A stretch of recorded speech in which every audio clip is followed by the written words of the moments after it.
Employee engagement matters because it really is that forming that emotional connection with your employees.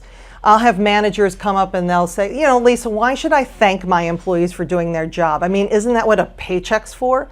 And it's like, well, yeah, that's what you're paying your employees to be. The work has to get done. But if that's all you're doing, if you're only paying your employees enough so they don't quit, they are going to work exactly hard enough so that they don't get fired.